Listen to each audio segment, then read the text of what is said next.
Ladies and gentlemen, I would now like to invite Shri Chandrakant Ji Patil, President of the ceremony, to address our audience. G20 का अध्यक्ष पद भारत को यानी अपने देश के पंतप्रधान माननीय मोदी जी को मिलने के बाद हम सबको बड़ा गर्व हुआ, अभिमान हुआ कि पूरे दुनिया का लगभग 70% एरिया जिस G20 में सहभागी होने वाले देशों से कवर होता है, उसका नेतृत्व भारत को मिला। स्वाभाविक रूप से अपने देश की अपेक्षा बढ़ी। G20 में सहभागी होने वाले देशों की शायद कुछ सालों पहले ये स्थिति थी, भारत हमको क्या सिखाएगा, लेकिन यह स्थिति आई है कि G20 का नेतृत्व जब भारत करता है, मोदी जी करता है, तो हमें काफ़ी चीज़ें सीखने को मिलेगी। पूरे दुनिया भर का एक अच्छा इंटरेक्शन होगा और मुझे लगता है कि जैसे ही यह अध्यक्ष पद, यह चेयरमैनशिप अपने पास आई, तब से जिस प्रकार से अलग अलग विषयों को लेकर पहला G20 का एकत्रीकरण मुंबई में हुआ, बाद में पूना में हुआ, महाराष्ट्र में कुल 4 जगह होने वाला है। उसमें से चारों जगह पूरा होकर अब फिर से मुंबई में एक मीटिंग होगी और पूना में भी एक मीटिंग होगी। तो अलग अलग विषयों को लेकर सारे G20 के देश एकत्रित आ रहे हैं और एकत्रित आकर जो सब्जेक्ट उनके उस एकत्रीकरण का है, जैसे यहाँ जब आए थे तो इंफ्रास्ट्रक्चरल डेवलपमेंट विषय था, तो पूरे G20 में सहभागी होने वाले देशों में इंफ्रास्ट्रक्चरल डेवलपमेंट के विषय में क्या स्थिति है, आने वाले दिनों में क्या स्थिति हो सकती है, इस प्रकार का विचारों का आदान प्रदान हुआ। उसी में से मुझे ध्यान में आया कि Y20, W20 ऐसे युवकों के, महिलाओं के भी इस प्रकार के प्रयास शुरू हुए हैं, ताकि इन प्रयासों से एक विचार मंथन हो और G20 में फिर महिलाओं के विकास के लिए सारे देश मिलकर क्या कर सकते हैं, युवाओं के विकास के लिए सारे देश मिलकर क्या कर सकते हैं, इस प्रकार के उनके बाकी विषयों में इन विषयों को भी प्राधान्य मिलेगा, ऐसा मानकर मुझे लगता है कि ये W20 का एक्सरसाइज चल रहा है। जितनी भी मेरी जानकारी है, सेकंड एफर्ट है। पहला मुंबई में हुआ, जुहू में हुआ, और स्वाभाविक रूप से SNDT ने इसमें इनिशिएटिव लिया है। तो इस सेकंड एक्सरसाइज में इनॉग्रल फंक्शन में वर्चुअली कनेक्ट हुए हैं अपने chief guest doctor Sandhya Purecha, फिर हमारे स्पेशल गेस्ट है जो वाइस चांसलर बनने के बाद महाराष्ट्र की एजुकेशन फील्ड में एक ऐसा व्यक्तिमत्व मिला है कि जिनको देखकर उत्साह यानी क्या तो चक्रवर्ती मैडम सदा सबको एनकरेज करती रहती है। ऐसे लेफ्टिनेंट जनरल माधुरी कानिटकर जिन्होंने बहुत योग्य उल्लेख किया कि ये W20 के एक्सरसाइज के कारण नहीं है, महाराष्ट्र प्रगतिशील है इसलिए है कि 4 यूनिवर्सिटी, उन्होंने 3 ही कहा, 4 यूनिवर्सिटी, शायद उन्होंने अपने को पकड़ा नहीं होगा, 4 यूनिवर्सिटी के वाइस चांसलर अब महिला है और वो महिला है इसलिए रिजर्वेशन नहीं है, वो अपने अपने कर्तृत्व के आधार पर उन यूनिवर्सिटी के वाइस चांसलर बनी है और बहुत अच्छे प्रकार से सब काम करते हैं। उनमें से एक है अपने SNDT के vice chancellor Ujjwala Chakradeo madam, SNDT की पूर्व वाइस चांसलर डॉक्टर रूबी ओझा, इस महर्षि कर्वे शिक्षण संस्था के मैनेजिंग कमेटी के चेयरमैन रविंद्र जी देव, मंच पर उपस्थित सभी मान्यवर और इसमें प्रत्यक्ष रूप से और ऑनलाइन पार्टिसिपेट करने वाले सारे डेलीगेट्स। 2 दिन की कॉन्फ्रेंस चलेगी जिसमें काफ़ी विचार विमर्श होगा। मुझे एक तो ज़्यादा मित्रता होने के कारण होता है कि मिलिंद जी लेले जो अपने ट्रस्टी है, उन्होंने मुझे इनविटेशन दिया, तो कोई फॉर्मली देने आता है तो डायरी निकाली जाती है, लिखा जाता है। मिलिंद हमारा लगभग 40 साल का मित्र है, मैंने हाँ कहा लेकिन लिखना भूल गया। और आज सुबह उन्होंने फ़ोन किया तो मुझे लगा ऐसे ही फ़ोन किया है। बोले और मिलिंद जी क्या बोल रहे हैं? तो बोले कितने बजे पहुँच रहे हैं? बोले कहाँ पहुँचना है? तो मुझे ध्यान में है कि मुझे यहाँ आना है, और तब तक मेरा बहुत हेवी शेड्यूल लग गया था। लेकिन इतने बड़े कार्यक्रम में जिसको कहिए कि मेरी गलती से लिखा नहीं है तो मुझे जाना ही पड़ेगा, ऐसा मानकर मैं समय पे आया। और नहीं, ऐसा होने के बाद भी समय पर आया और काफ़ी समय रुका हूँ। इससे ज़्यादा थोड़ा आगे कुछ कार्यक्रम इसलिए रुक नहीं सकता, इसलिए आप सबको शुभेच्छा देकर मैं निकलूँगा।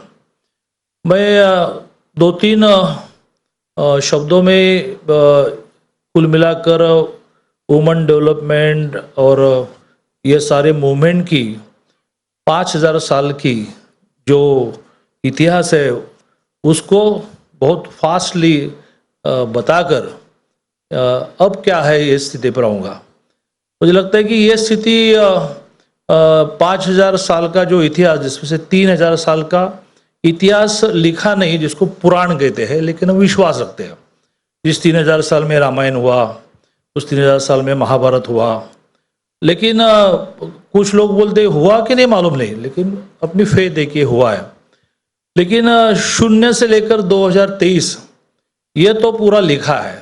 छत्रपति शिवाजी महाराज हम जानते हैं कि अब सबको लगता है कि अब ये भी होकर गए। तो इस प्रकार से लिखित और अलिखित ऐसे दो पार्ट मनुष्य जीवन के इतिहास के बनते हैं। तो इसमें 0 से 1200 तक बहुत अच्छा चला। हम उसका वर्णन लिखते भी है, सुनते भी है, पढ़ते भी है कि यहाँ बहुत अमीरी थी, शिक्षा का इतना प्रभाव हुआ था कि नालंदा विश्वविद्यालय जब जल गया तो उसके किताबें जलने में 6 महीने लगे। और महिला, जिस विषय पर अभी हम चर्चा कर रहे हैं, उसमें तो सारे क्षेत्र में महिला थी। वो रणांगन पर लड़ाई करती थी, वो शिक्षा करती थी, पढ़ाती थी, ऐसा सारा इतिहास है। तो ईस्वी सन 1200 तक ये ठीक चला। तो बाद में क्या गड़बड़ हुई? तो ईस्वी सन 1200 के बाद, जिसको कहते हैं कि व्यक्ति को नज़र लगती है तो देश को भी लगती है, सरकार को भी लगती है। 19 में सरकार को लगी और सरकार नहीं जाएंगे ऐसे लगते लगे गई, क्योंकि सर नज़र लगे कि भाई क्या राज चलाना है तो कैसे चलाना है। 5 साल चीफ मिनिस्टर हटा नहीं, अदरवाइज उसके पहले हर साल 1.5 साल के बाद बंड दिल्ली में जाना, सीएम बदलना। 5 साल बदला नहीं तो अरे क्या कमाल है, तो नज़र लगी।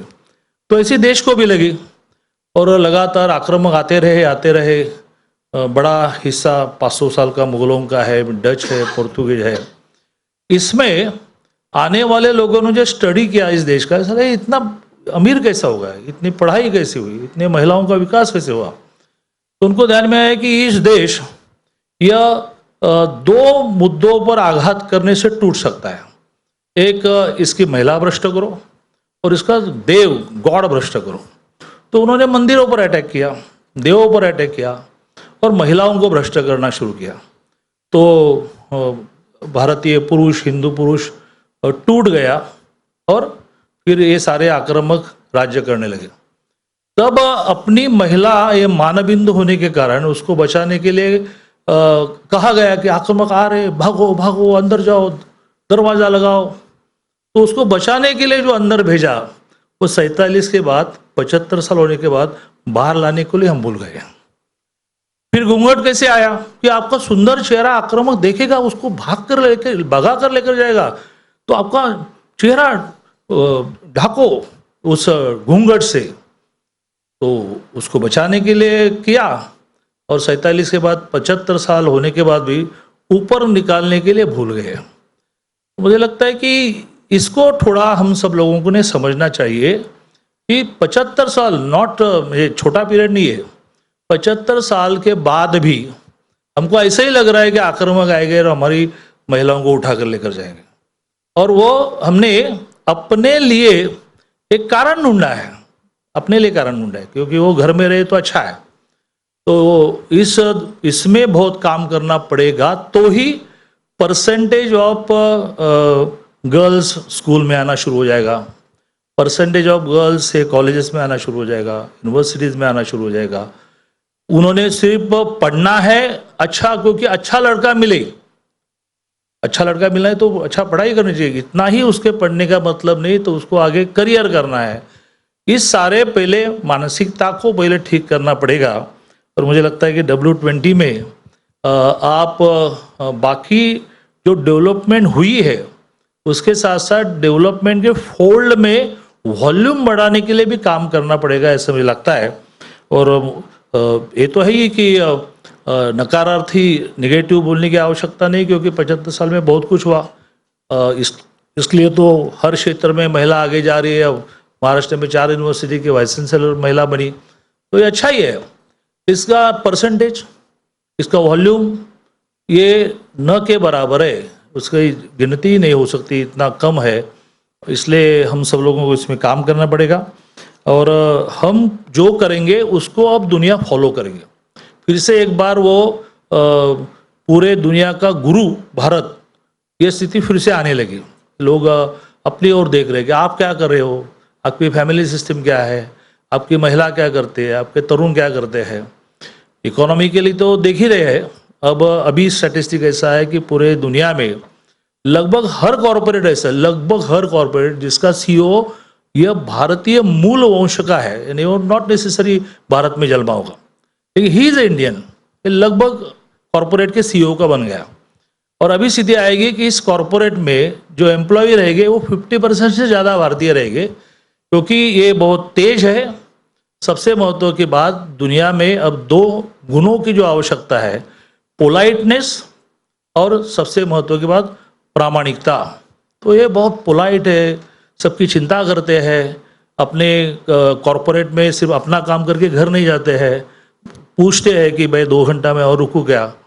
तो ऐसे ब्रिलियंसी भी, पोलाइटनेस भी, और सबसे महत्व से प्रामाणिकता, इससे अब दुनिया के कॉरपोरेट में 50% से भी ज़्यादा एम्प्लॉय ये भारत के बनेंगे। ये तो आर्थिक नेतृत्व होने लगा। महिलाओं के लिए भी भारतीय नेतृत्व हो सकता है ना। 47 में स्वतंत्रता के बाद दुनिया का पहला देश ऐसा है कि जिसके आज़ादी के पहले दिन महिलाओं को वोटिंग राइट मिला। पूरे दुनिया में महिलाओं को वोटिंग राइट के लिए संघर्ष करना पड़ा, रास्ते पर आना पड़ा, तब जाकर महिलाओं को वोटिंग राइट मिला है। सारे विकसित देशों में भारत ये पहला देश है दुनिया का जिसमें आज़ादी के बाद पहले इलेक्शन में वोटिंग राइट मिला, वो भी इक्वल। ऐसा नहीं कि पुरुषों को 2 वोट और महिला को 1 वोट, दोनों को 1-1 वोट मिले। अमीर को भी 1 वोट, गरीब को भी 1 वोट, महिला को भी 1 वोट। यानी इसलिए तो इस देश में टाटा कभी प्राइम मिनिस्टर नहीं बन पाया, क्योंकि पैसे से बनेगा ही नहीं ना। क्योंकि चलो टाटा है ना, उनको 6 लाख वोट डालने के लिए मिलेंगे, और हमारे स्लम में वाले को आधा वोट डालने को मिलेगा, ऐसा नहीं है। ये बहुत यानी कभी कभी अपने देश के बारे में एक कॉम्प्लेक्स अपने मन में रहता है, लेकिन इस विशेषताओं का भी अभ्यास अपने को करना पड़ेगा। अभी का रेलेवेंट विषय यह है कि इस देश में महिलाओं को 47 के साथ बाद भी इक्वल स्टेटस देने का ही प्रयत्न हुआ। महाराष्ट्र के सभी ग्राम पंचायत, पंचायत समिति, जिला परिषद में 50% महिलाएं रहती है, 50%। और उसका जिसको हम कहते हैं कि खड़ा रिजर्वेशन और आड़ा रिजर्वेशन, आड़ा में सारे schedule caste, schedule tribe, OBC open मिलकर 50% महिलाएं है। आज गांव का नेतृत्व, गांव चलाने वाली है हमारी बहन, राजस्थान से आई है, तो राजस्थान में भी हर गांव में बाय कंपल्शन, बाय कॉन्स्टिट्यूशन महिलाओं को सरपंच करना पड़ता है। वो बाद में आहिस्ते आहिस्ते सीखती है। तो इस प्रकार से इस सारे विषय को भी दुनिया को भारत ही नेतृत्व देगा कि महिला आगे लाने के लिए हमारे यहाँ एजिटेशन नहीं करने पड़ेंगे। पुरुष नेतृत्व करने के बाद भी वही कानून लाता है कि महिलाओं को नौकरी में स्थान मिलना चाहिए और चुनावों में स्थान मिलना चाहिए। तो 2 दिन में जो इस प्रकार से इंटरेक्शन होगी उसका सबको लाभ होगा। मैं ये बाद में हमारे मित्र मिलिंद लेले से जानूंगा कि क्या क्या चर्चाएं हुई, उसका आगे क्या करना है, क्योंकि कई बार इस प्रकार के सेमिनार में चर्चा बहुत होती है, उसका आगे कुछ होता नहीं। तो मैं बाद में इसको समझ लूँगा, लेकिन अभी थोड़ी जल्दी है, इसलिए आप सबसे परमिशन मांगता हूँ। मैं काफ़ी दिनों से इस कैंपस में आने की इच्छा रखता था, बार बार मैडम कहती थी कि आप देखने के लिए आइए, तो आज थोड़ी जल्दी में भी देखा। और एक इंस्टीट्यूट कैसी खड़ी होती है, उससे कितने लोगों को रोजगार मिलता है, इस प्रकार के प्रयासों से ही देश फिर से अभी 5वें नंबर पर आर्थिक दृष्टि से हम गए और इंग्लैंड को भी पीछे ढकेल दिया हम लोगों ने। तो ये आगे जाएगा तो उसके कारण ही जाएगा, क्योंकि अपना देश गरीब रहा, इसके कारण भी ये है कि 50% पॉपुलेशन हमने कभी क्रिएशन में लाई नहीं। उनको कहा सिर्फ खाना बनाओ, बाकी कुछ बनाओ मत, और बाकी बना सकती हो, नहीं बनाना तो खाना कौन खिलाएगा। तो ऐसी 50% महिला जब क्रिएशन में आएगी तो और भी वेल्थ बढ़ेगी देश की, और भी अमीरी बढ़ेगी देश की। तो इसके लिए आप बहुत अच्छा प्रयास करिए, तो आपका भी अभिनंदन करते हुए मिलिंद से लेकर सबको विनंती करते हुए मुझे छोड़ने के लिए मत आइए, तो कार्यक्रम डिस्टर्ब होगा। यू कंटिन्यू प्रोग्राम, मेरे साथ बड़ा फौज फाटा होता है, मुझे छोड़ेगा, चिंता मत करो।